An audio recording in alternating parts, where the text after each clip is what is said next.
First things first, I'm going to apologize for any potential lighting issues. It's like pouring outside right now in Toronto and it's dark as shit, so it doesn't make for the best lighting. What can I say? But that's not why you're here. You are here to talk Raptors. And of course, you've seen the title of the video, so you know we're going to talk Raptors. We're going to talk about a major improvement that the Raptors could make that may really catapult them up the standings as the season goes along.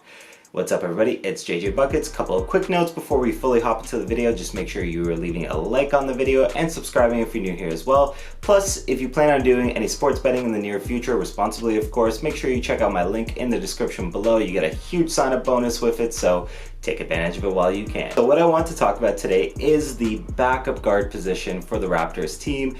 And this isn't really something that's particularly new for the Raptors. I mean, backup guard play has kind of been an issue for like a little while now, but I think it really highlights itself this season, especially with the Pascal injury that they're currently going through. That backup guard position just isn't really a reliable thing for the Raptors at the moment, and it's creating some really bad minutes on the court, right? Like a lot of times, especially again with that Pascal injury at the moment, what Nick Nurse has been trying to do is, leave like one starter like Gary Trent Jr., whether it be him, Scotty Barnes, even sometimes OG Anunoby, etc., kind of with a rotation of like 4 bench players together with him, and it just really hasn't been enough. In particular because, and again, all respect ahead of time to him, like Delano Banton, who's currently filling that kind of backup guard role, he's just not quite ready for that role, respectfully, of course. Like, Delano Banton is a young player, and the intention of this isn't to bag on him because he's gonna get better down the line. I mean, hopefully the idea is that he gets better down the line, with a season or whatever, like an extra season, etc., under his belt, and just some extra time with the Raptors development. He's gonna be a better player in the future, but just right this second, Delano Banton is not the answer at that spot.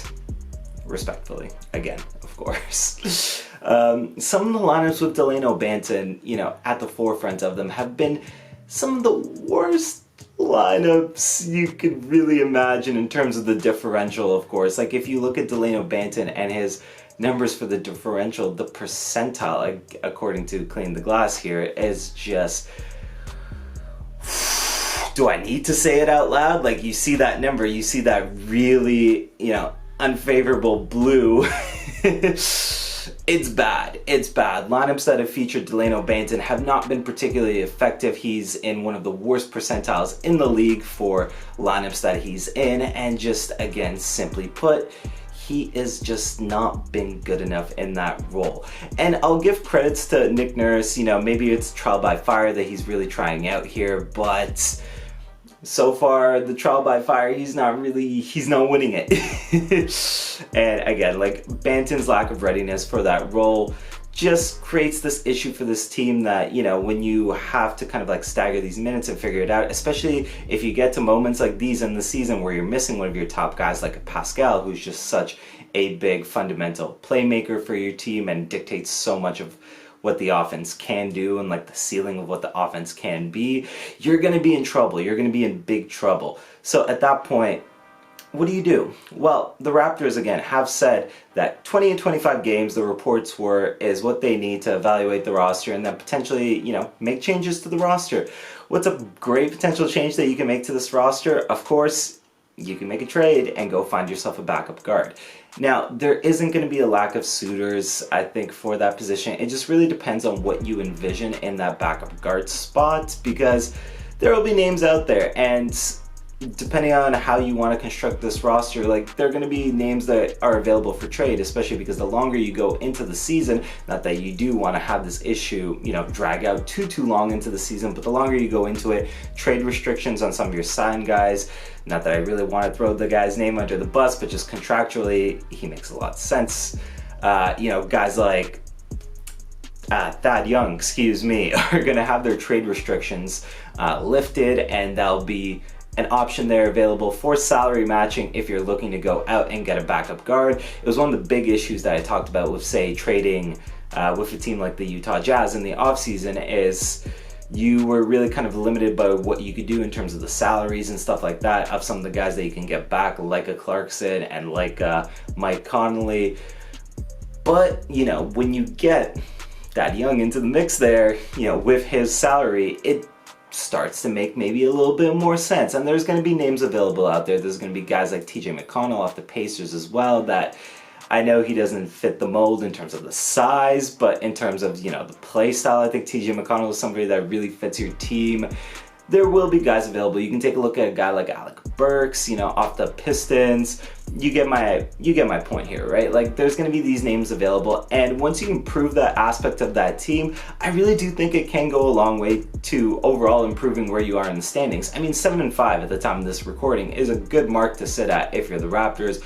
Obviously, your defense has been tremendous. The offense could obviously use a little bit more work, and this is a move that will be in mind to that offense, or lack thereof, in terms of the production there, right? So getting that backup guard secured and getting a player there that you really think fits your mold and fits what the Raptors are trying to do here moving forward, and he doesn't have to be 6'9", I'm just gonna say it. I mean, look, would it be nice to get an oversized guard? Absolutely, but based on what's available, not really the most realistic thing in the world, so just bear that in mind.